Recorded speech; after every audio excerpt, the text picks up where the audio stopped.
A few days before the release of the Gemini 2.0 Flash Thinking experimental model, there was the discovery of a new AI model from Google named Centaur in LM Arena. And the responses from this AI model was shown to reveal its reasoning, its thinking to the problems, the prompts that it received. Centaur is what looks to be Gemini 2.0 Flash Thinking Experimental. So you can go to aistudio.google.com and test it out. In the right panel, click on the model dropdown, go down to preview and select the 2.0 Flash Thinking Experimental model. The first prompt that we'll provide is one for a Sudoku puzzle. We'll go down to the bottom, click on this plus icon to upload our image. We'll choose upload file. Here's our Sudoku, and we're asking it for the first space to solve for in this Sudoku. So immediately you can start to see it thinking, and you can expand the box to see what its reasoning is. So you can take a look at its evaluation of the Sudoku. So for the first row, it's missing 349. That's correct. The second row is missing 1456. That's also correct. It correctly gives us the missing number for the first three rows. However, I see that it starts to hallucinate with the fourth row. So in the fourth row, it says we're missing 1, 8, and 9, but we're also missing 7. If we keep going down, look at some of the other missing numbers. For the first column, it says we're only missing 1, 3, and 4, but there are more than 3 numbers missing. And for the blocks, I'm assuming the first block, block 1, is the top left corner, 3, 4, and 6. However, we already have 3, but we're missing 1. So let's close this up.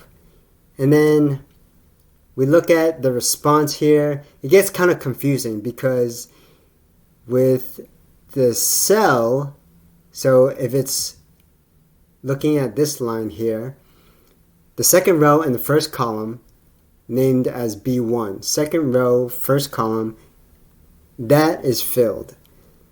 But down here, the only empty cell in the second column with the top left block is B1 in the second column.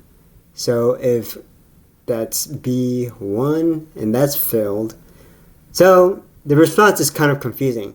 So let's do this. We'll ask it, what numbers are missing from the middle block? Let's run that prompt, and we're expecting 2, 5, 7, and 8. This thinking model tells us that we have these numbers, however, we don't have 5. It gets the rest of the numbers correct. Those are the numbers that are present, and I wonder if these highlights are throwing the model off, because 5 is in row 4, but it's not in the middle block. Instead, we're going to give it this Sudoku without any highlights or any other distracting graphic elements. So we open this up to look at the reasoning in progress. So row 1, missing 3, 5, and 6. 3, 5, and 6, that's correct. Row 2, 1, 3, 4, 5, 9, that looks correct. How about row 5? Row 5, 1, 4, and 6. That is missing some numbers, some more numbers than the model is reporting. Row 4 is also missing 2. It's missing that in the report as well, in its reasoning, that is. Let's just take a look at the response. The numbers missing in the first block, the top left block, are 3, 4, 5, 8, and 9. However, we already have 5 and 9, and it's not reporting 2 as missing. but the rest of the numbers in the first block are 91765. That is correct. Alright, let's ask it, what number should go there? It says there should be a 4 in that space. Unfortunately, that's incorrect. If we put 4 in C2, that won't work because there's already a 4 in that row. And if you look at this puzzle here, you can see that C2 should be an 8 because the first two rows have an 8, and then this last column, the third column, is an 8. So you can put an 8 in C2. So with further prompting, I found that it had difficulty identifying the correct number because it seems like it doesn't take into account the other numbers in the other rows for the block. I provided some guidance to the model in order for it to come up with the correct answer for 8. We're going to go down, click on this clear chat icon. Are you sure you want to clear? Continue. Yes. Did you all ever play this game in elementary school? We're going to ask it to use these numbers to arrive at 24 using arithmetic. First, we'll see if it can identify the numbers, which I expect it to easily. If we take a look at the reasoning, we can see that it tries various arithmetic operations.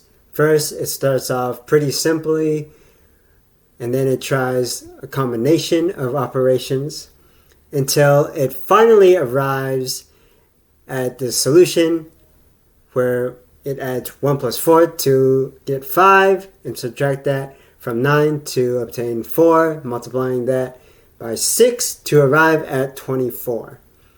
So the reasoning actually reads kind of like a report after a science experiment. So it identifies all the trials, and then in the final section, it gives the correct combination. Let's clear the chat. Now, I'm curious about the reasoning that it'll provide for our go-to-market strategy. So let's run this. Let's go up to the top for the reasoning. So it deconstructs the request and then brainstorms for the go-to-market framework, identifies the key product features, target audiences, and then it creates a deep dive for each section of the strategy.